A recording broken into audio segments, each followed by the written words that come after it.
vai à luta pelo direito à comunicação sabe, para participar é preciso analisar, estudar, comentar e observar. E exatamente sobre isso que a nossa próxima dica fala. Para quem quer acompanhar de perto as discussões sobre a democratização da comunicação no Brasil, o Observatório do Direito à Comunicação é um ótimo começo. As principais notícias e panoramas do que está sendo discutido estão organizados de uma maneira bem simples. Ao lado esquerdo da página estão links com os mais variados temas, como por exemplo, comunicação popular e comunitária, comunicação pública, concessões e propriedade, entre tantos outros.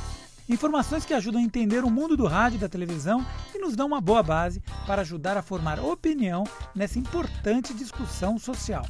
Por se tratar de um assunto relevante, vale a pena dar uma passada no item Entrevistas. Ali estão as opiniões de gente que acompanha de perto o tema. No link Biblioteca estão disponíveis para download documentos de texto, áudios e vídeos. Comunicação é coisa séria e, mais que isso, é um direito seu. Informe-se, conheça. Visite direitoacomunicação.org.br. Gostou da dica? Divulgue, compartilhe. Nesse último bloco, vamos ampliar essa reflexão sobre comunicação e democracia. Quem nos ajuda nessa caminhada é o Walter Sanches, diretor de comunicação do Sindicato dos Metalúrgicos do ABC, e o Chico Lobo, radialista e produtor cultural. Bom, a gente está discutindo aqui a questão e a importância da democratização dos meios de comunicação, que é tema, inclusive, do 1º de maio. Sanches, por que colocar um tema tão abstrato num evento tão prático, tão importante para a classe trabalhadora? Então, parece abstrato, né? Porque a gente está falando de comunicação, o que isso tem a ver com os trabalhadores, né? Mas, na verdade, quando os trabalhadores não conseguem... por exemplo, não conseguem fazer com que a população entenda. Vamos supor, qual é a relação normal de uma pessoa que vai num hospital público e vai lá porque ela precisa ser atendida e tem lá uma situação de greve, né? E ela fica brava justamente com o funcionário que está lá, né? Mas, na verdade, essa pessoa não teve o direito de entender o que aquele trabalhador estava fazendo, aquele trabalhador organizado que tentou, por várias maneiras, negociar condições de trabalho boas para poder atender melhor até o cidadão, mas ele não conseguiu explicar isso. Por quê? Porque esse debate está interditado pelos grandes grupos econômicos, que representam muitas vezes anunciantes, que muitas vezes são planos de saúde privados, né? Então, isso é um exemplo só, né? Então, é um assunto que é de interesse de toda a população.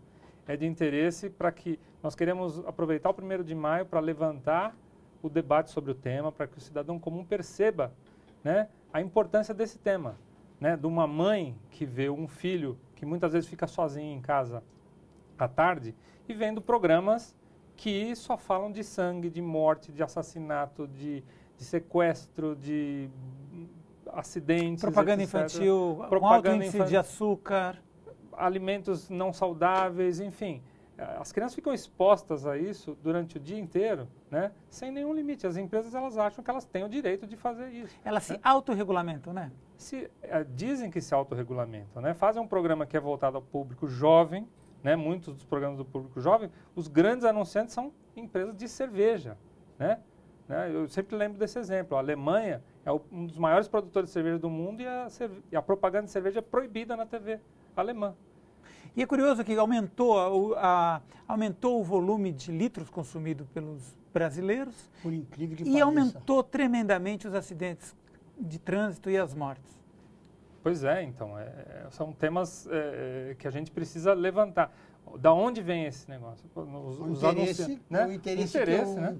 Quem são os maiores anunciantes hoje em dia, né? Dos anunciantes. Bancos, né? Empresas de bebidas. A empresa mais valiosa do país hoje qual que é? Então, né? É a Ambev, né? Na mídia não interessa o conteúdo voltado ao interesse da cidadania, não interessa o interesse da educação, não interessa. Interessa é o giro do capital. E por conta disso, é o que acontece, as barbáries que o companheiro está falando. Entende? Anúncios de cerveja, não sei o quê, em programas juvenis, em programas até infantis.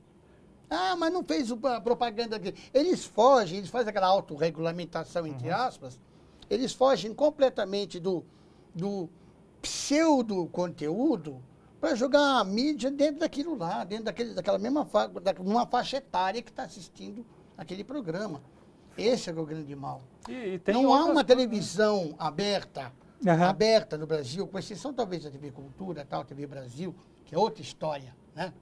E nós estamos falando também da imagem das pessoas. Você vê como que os meios de comunicação retratam a mulher, como retratam o idoso, como retratam o negro, como retratam disso um proselitismo negativo, né? Para Agora, a sociedade. toda vez que se fala em autorregulamentação publicitária, por exemplo, entra uma palavra que não tem nada a ver com esse discurso, que é liberdade de expressão. Mas eles querem a libertinagem de expressão. Há uma diferença muito grande em liberdade de expressão e libertinagem de expressão que eles querem. A liberdade de expressão é uma coisa tão importante para quem lutou contra a ditadura, e agora ela virou a possibilidade de você vender um produto para criança, vender uma cerveja. Como é que é essa confusão? Então, essa é a distorção mais fundamental, né? Quando se fala que tem que ter liberdade de expressão, então, as empresas elas acham que porque tem uma situação mercadológica, né, em que você fazer uma coisa com apelo sexista, machista, preconceituoso, que as pessoas acham engraçado, acham interessante, na verdade é para distorcer um apelo comercial, eminentemente comercial. Então, essa é a distorção fundamental que a verdadeira liberdade de expressão é aquelas pessoas que estão alijadas de se expressar. Então, por que a população pobre, negra, deficiente, idosa, não tem espaço na TV? Os porque é cultos feio. afro. Porque os cultos afro. Porque é feio. É feio pelos padrões estéticos estabelecidos pelos grandes grupos econômicos que querem vender produtos nos intervalos. Qual é a tua referência de TV? Então, eu acho que no país, o modelo que nós defendemos é que existe espaço para todo mundo. Teria que ser 3/3, né? 1/3 de televisão privada, né, que já existe, só que hoje é 90%, né? 1/3 de televisão público estatal e 1/3 de televisão da sociedade civil. Sociedade, população comum poder ter acesso à TV. Esse é um modelo democrático, não um modelo em que as TVs privadas dominam 95% do Me parece que nos Estados Unidos, para você conseguir uma concessão de um canal de televisão comercial, você precisa manter um outro canal público na mão de uma universidade. Me parece que é assim, não sei, tenho muita certeza.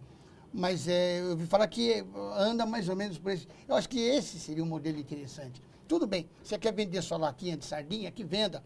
Mas o lucro da tua latinha de sardinha que você está vendendo, você precisa investir socialmente na comunicação. A Argentina regulou recentemente as comunicações, fez a chamada Lei de Médios, né? Uma das coisas, essa regulamentação começou, sabe de que forma? A televisão pública falou assim, olha, tudo bem, né, a TV lá privada tem o direito de comprar os direitos de transmissão do futebol, mas eu vou transmitir também. Então a TV pública falou assim, não, o futebol é do povo, então eu vou transmitir sem passar comercial no intervalo. Né? Todo mundo tem direito de assistir futebol sem ter encheção de saco de propaganda, entendeu? Começou dessa forma, porque a gente esquece, né, que a gente hoje tem que assistir futebol às 10 horas da noite, as pessoas que vão no estádio não podem levar as crianças porque tem que acordar cedo no outro dia porque trabalha, porque quem determinou esse horário foi a televisão, porque tem que ser depois da novela. Né? A televisão privada. Então, por isso, é isso que nós queremos discutir com a população, a mídia privada ela determina todos os costumes da sociedade. Quando um companheiro falou, até o horário do futebol.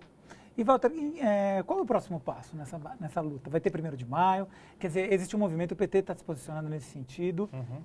Qual que é o próximo passo? Então, como eu digo, né, nós sempre trabalhamos em 2 caminhos. Um é lutar para democratizar, que é realmente abrir, principalmente a radiodifusão nacional, para que possa ter esses 3/3, né, um setor público forte, um setor social forte, mas também a gente possa construir outros meios de comunicação que possam se sustentar e se articular, os setores populares, sindicais, organizados ou não, que possam se articular e poder ter acesso a esses meios para mostrar às pessoas comuns. E esse movimento que aconteceu na Inglaterra recentemente, teve até o deputado federal Fernando Ferro, do PT, fez um discurso essa semana falando sobre sobre essa questão da regulação da mídia, né?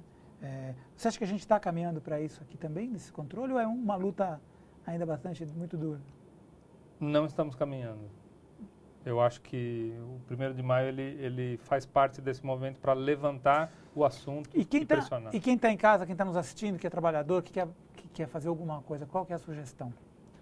Um dos passos é um abaixo-assinado que está correndo do Fórum Nacional pela Democratização da Comunicação, FNDC. Que no 1º de maio nós vamos passar também esse abaixo-assinado, vai estar disponível lá, e nós podemos também colocar aí à disposição para quem o cidadão comum pode achar na internet. Vamos colocar aqui, então, está aqui o Fórum Nacional da Democratização das Comunicações. Ao projeto de iniciativa popular aí. Tá, que bacana. Então, quem quiser participar... Tem se eu não me engano, tem um abaixo-assinado da Avaz, né? Do Avaz, né? Uhum. Tá. É muito importante que a população participe de um abaixo-assinado desse. E tão importante também ela botar a mão na massa, começar a ser agente direto da comunicação, né? Começar a fazer conteúdo. É importante isso, claro. Uhum. Nós precisamos rever todas essas leis. Nós temos a lei 9.612, que regulamenta a rádio comunitária, que infelizmente hoje a gente conta na palma da mão dos dedos, dedo da palma da mão, as emissoras que de fato estão fazendo radiodifusão comunitária. Porque há uma ampla maioria que está reproduzindo o modelo, que dá até dó, né? Dá dó de ver assim, um veículo que seria tão interessante estar na mão da população. E para sobreviver acaba fazendo modelo. Reproduzindo o modelo. Gente, o papo é ótimo. 1º de maio a gente se encontra nessa luta, continuamos por aqui.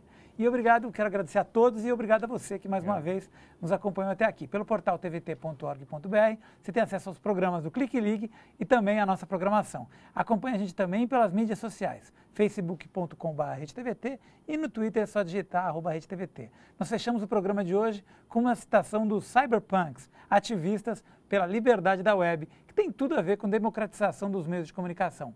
Privacidade para os fracos, transparência para os poderosos.